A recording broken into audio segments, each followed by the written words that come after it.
fight from within. You're about to go behind enemy lines on WNJC. Roger, 3-2. Goliath copies all. Go ahead. Target is surrounded by multiple firms entering what appears to be a residential area.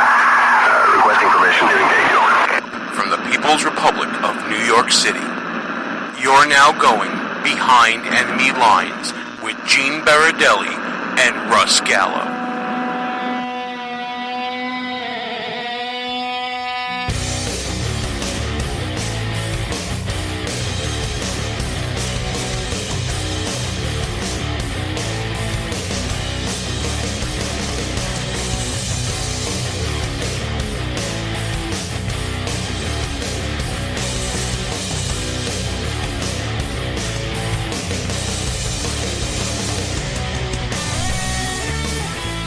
And you are now behind enemy lines. Hey there, how you doing, America? Gene Baradelli here with you. And we are just about ready to call the primary season over on the Republican side. Yes, folks, he is now gone from imminent to presumptive. Donald Trump, with his win in Indiana, is off to the races. What race, you ask? The general election, I say. Donald Trump is now the guy who will most likely be, unless something tragic happens, the standard bearer of the Republican Party for the presidency of the United States. For those of you who don't know what happened, Senator Ted Cruz has suspended his campaign in light of the 50+% win that Donald Trump earned in Indiana. 52% is the number that we're going with right now. And ladies and gentlemen, you are leaving one phase of the primary system and entering another. But before we do that, we got a great show for you tonight. We have Wayne Hanson.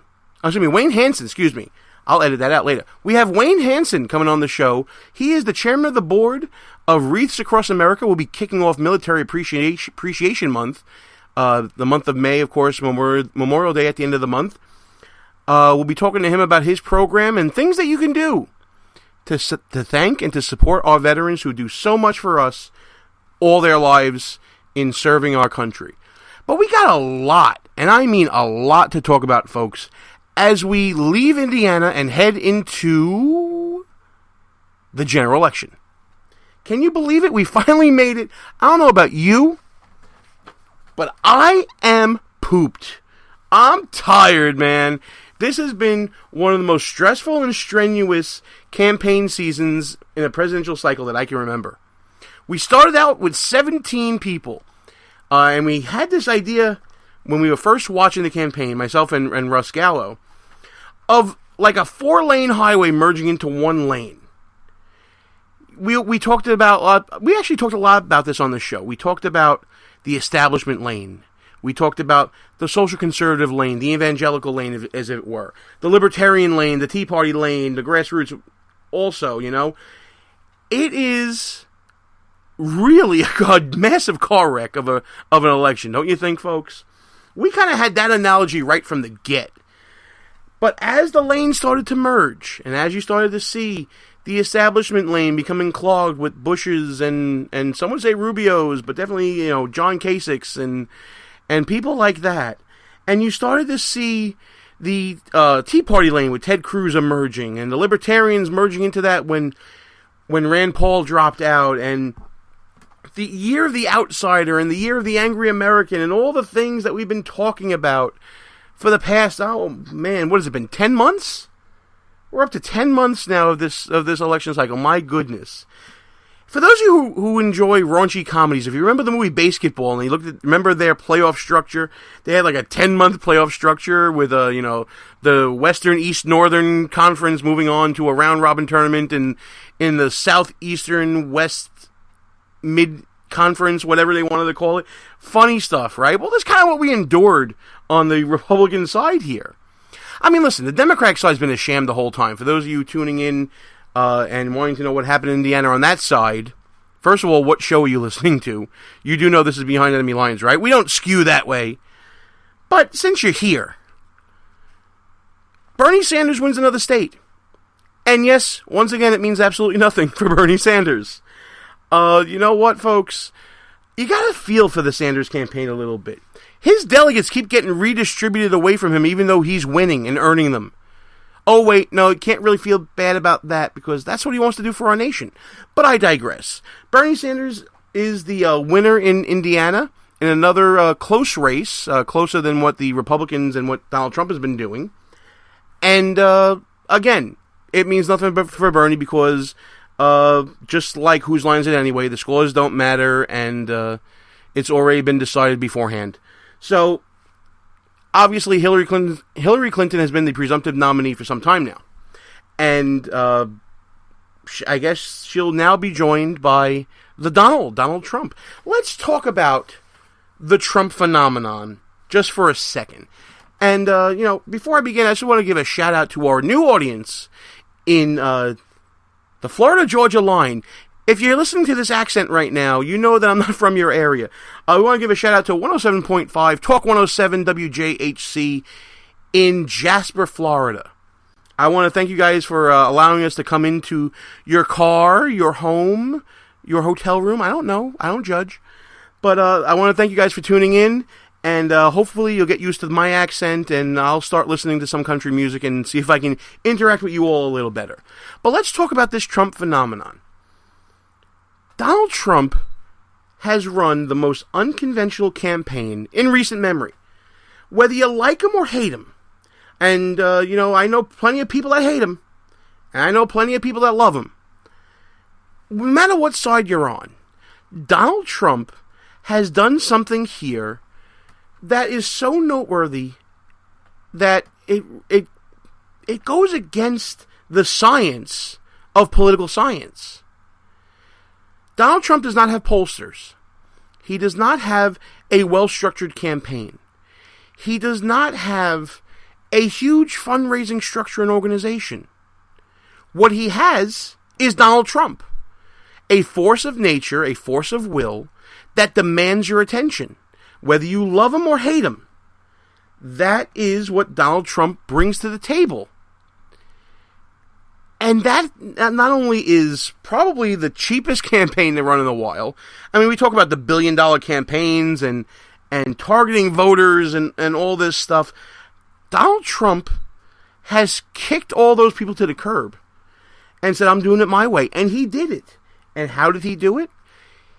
He did it the way that we talk about here on Behind Enemy Lines a lot. He found a wedge issue at first, talking about immigration. That's how he started off his campaign, with talking about the criminals and the rapists coming across the border. If you remember all that, starting out with a whiz-bang like that definitely grabs attention.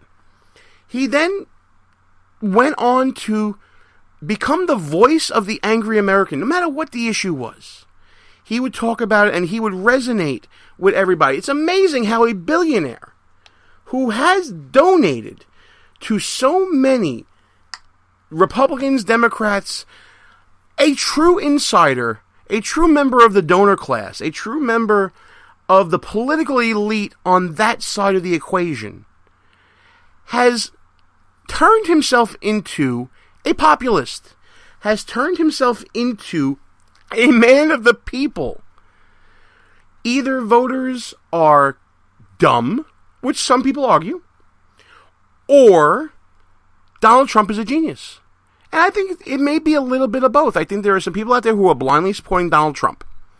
And I think they're doing it because they are angry, because they're dissatisfied with government, because they believe that that wedge issue of immigration or some other wedge is very important to them. Or it's just that Donald Trump is their voice. They're angry about America and the direction that we're headed, and Donald Trump has been the personification of that anger. So whatever the reasons are, there can be many, many reasons. And we'll leave that aside because I'm not one to judge. Your vote's your personal choice, folks. While I can tell you what I think and give my opinion, I'm not going to tell you that you're dumb for voting for Donald Trump. Although I kind of just did to some of you. But whether you have a reason or you have no reason, your vote's your own and you're entitled to it. And that's the beauty of the system. Your vote cancels out my vote. Your vote can cancel out Donald Trump. And that's the beauty of what we have here in America. This open dialogue and this discussion has been going on. But again, this is a system that has allowed a Donald Trump to be spawned from it. A government scheme of dependency, of, just program after program after program created to nanny you throughout your life. Money taken away from you to put into government programs that you never heard of that will never benefit you. People who are lining their pockets by becoming career politicians and just running their life by running your life. It's all out there, folks. I know that if you're listening to the show, I'm preaching to the converted here. But Donald Trump became that voice for anger and frustration that was out there, that we all knew was out there. We saw the election results in 2014 and 2010 in, changing Congress. It's been there and it's grown. And the fact that we've had an establishment in the Republican Party that has ignored the grassroots basically spawned Donald Trump. And we see that it reflected in the voting numbers and in the exit polling.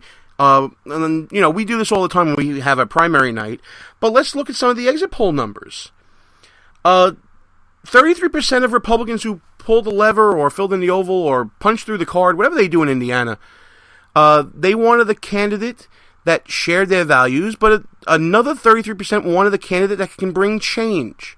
And 22% wanted the candidate that tells it like it is. Now, when you analyze those categories, shares my values, we're talking about the anger in America, can bring change, Donald Trump has cast himself as the outsider, and tells it like it is, well, isn't that Donald Trump to a T, right? That climate is what has created the Donald Trump. 33% of people polled said that they were angry about the state of government. 50% of people thought enough to say in the exit polling that they were dissatisfied. So we're looking at 83% of Republicans who are either angry or dissatisfied with government. It's not exactly a climate where if you are a member of government that you're going to thrive in, especially when you have a force of nature like Donald Trump. The man is the presumptive nominee. I'm going to check out the chat room right now. During our live shows on Spreaker on Tuesday nights at 10 p.m., we have a live chat going, and chat room's hopping right now. I've been trying to monitor it as it's going on. We got our friend Andre Walker from Town Hall Magazine in the chat. 3 a.m. over in London as we're taping this show. We'll be checking in with his weekly monologue and see what he has to say later on in the show. You know what? We're seeing some comments. Paul Revere again is saying that there are refreshing positive vibes from behind the enemy lines. Well, thank you for that, sir. I appreciate the comments. And then, of course, we have our friend Yak Attack, Jacob Bard, saying that he is, of course, anti-Trump, and he's a little unhappy about what's going on. And we feel your pain. Whether you are celebrating tonight, or if you are having an Irish wake for the demise of Senator Ted Cruz's campaign, we welcome you to this show right now. And by the way, while the show is broadcasting live, which we do at Tuesdays at 10 p.m. Eastern on Spreaker, you're more than welcome to join in the chat room with us, and you can hang out and talk to us as much as you like. As you see, we interact in the chat with as many people as we can, and we'd love for you to be one of them as well. We've talked about Donald Trump and the force of nature that he is. I would be remiss if I didn't give a little bit of a requiem for Senator Ted Cruz. And of course, I think Donald Trump said it best in his victory speech out of the People's Republic of New York City, where he had his victory party tonight. He called Ted Cruz one of the fiercest competitors that he has ever seen. And let's face it, Ted Cruz ran the most organized campaign, probably the most conservative campaign we've seen in some time. He had a team built in that was ready for battle, and he never wavered from his message. And I will never forget, one of the lasting moments from this campaign for me will be Ted Cruz engaging with a Donald Trump supporter. One of the bravest things I've ever seen a candidate do. Going, dare I say, behind enemy lines, within his own party, and talking and interacting with people who disagree with him. Ted Cruz was campaigning in the Bronx when the New York primary was happening. I have never seen any candidate go to the Bronx.